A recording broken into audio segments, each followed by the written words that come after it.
I had always been drawn to the obscure and the enigmatic.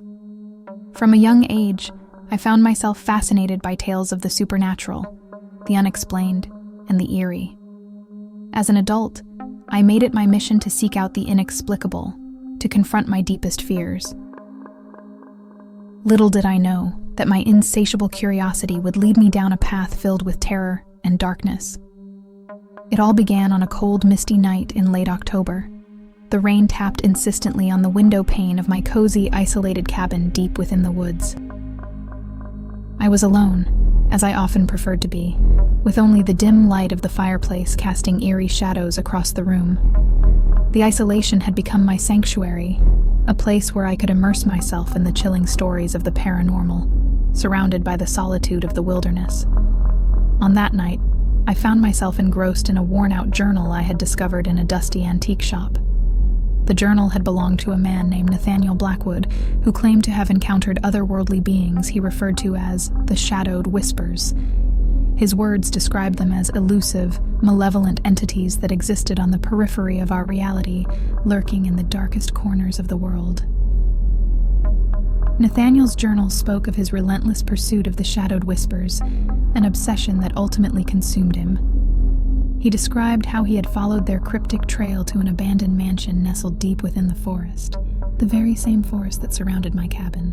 As I delved deeper into the journal's pages, I couldn't shake the feeling that I was being watched.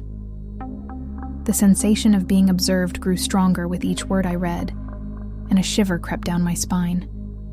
I told myself it was just my overactive imagination, but deep down, I knew something was amiss. I decided to put the journal aside and stoke the fireplace, attempting to dispel the unease that had settled over me. I couldn't shake the feeling that I was not alone. The rain outside had grown heavier, and the wind howled through the trees in a mournful lament. A sudden draft swept through the cabin, extinguishing the fire and plunging the room into utter darkness. Panic surged through me as I fumbled for my flashlight, praying it would work. When its feeble beam finally pierced the blackness, I gasped in horror. They were there, 3 towering, shadowy figures standing in the corners of the room, their features impossible to discern. The flashlight's feeble glow seemed to repel them, pushing them back into the darkest recesses of the cabin. I clung to the light, my heart pounding in my chest.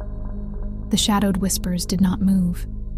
Instead, they seemed to dance on the edge of the light, their formless silhouettes writhing like tendrils of smoke. It was as if they were testing the boundaries of the light's protection, searching for a way in. Fear gripped me like a vice, but I knew I had to escape.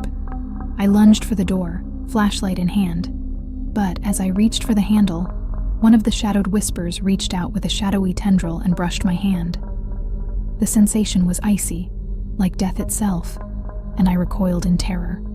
With newfound determination, I flung the door open and sprinted into the rain-soaked night. The forest loomed around me, its darkness impenetrable. My footsteps splashed through puddles, echoing in the eerie silence. The rain soaked through my clothes, and my breaths came in ragged gasps as I ran, not knowing where I was headed, only that I needed to escape those sinister beings. My flashlight barely cut through the blackness, and I could hear the haunting whispers of the wind, carrying words I couldn't quite make out. Hours seemed to pass as I stumbled through the woods, the rain never letting up. Exhaustion threatened to overtake me, but I couldn't stop, not with those malevolent shadows at my back. I thought of Nathaniel Blackwood and his ill-fated pursuit, wondering if he, too, had run through these very woods in desperate flight. Finally, just when I believed I could go no farther, I stumbled upon a clearing.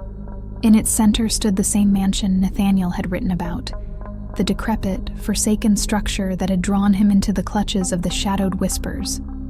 Despite my terror, I couldn't resist the pull of the mansion. It was as if some unseen force beckoned me toward its decaying facade.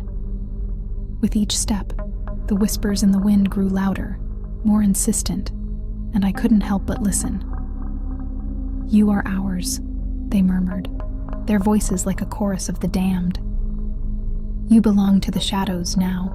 The mansion's front door creaked open as if of its own accord, revealing an impenetrable darkness within. I hesitated for a moment, my instincts screaming at me to flee, but I couldn't escape the feeling that this place held the answers to the mysteries that had consumed me. I entered the mansion, my flashlight's beam cutting through the obscurity. The air was thick with the scent of decay, and the floorboards groaned beneath my feet. The whispers grew louder, more insistent, and they seemed to emanate from the very walls themselves. The mansion was a labyrinth of crumbling hallways and decaying rooms, each one more unsettling than the last. In one room, I found a collection of grotesque paintings depicting scenes of unimaginable horror. In another, a library filled with dusty tomes, filled with incantations and forbidden knowledge. As I delved deeper into the mansion's depths, I began to catch fleeting glimpses of the shadowed whispers, darting shadows at the edges of my vision, their presence more palpable than ever. It was as if the very walls of the mansion were alive with their malevolence. In a hidden chamber deep within the mansion, I discovered a journal that confirmed my worst fears. It was Nathaniel Blackwood's final journal, and his words were a desperate plea for salvation. He had become trapped within the mansion, a prisoner of the shadowed whispers, unable to escape their relentless pursuit. Nathaniel's journal spoke of a ritual, a way to banish the shadowed whispers from our world. It was a dangerous and perilous path, one that would require all of my courage and resolve. But I knew that it was the only way to break free from their grasp. With the journal as my guide, I began to prepare for the ritual. It required rare and arcane ingredients, some of which I had to venture deep into the heart of the forest to find.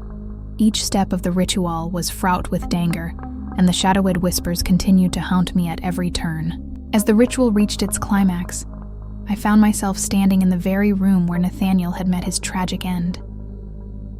The shadowed whispers closed in around me, their formless shapes pressing in from all sides.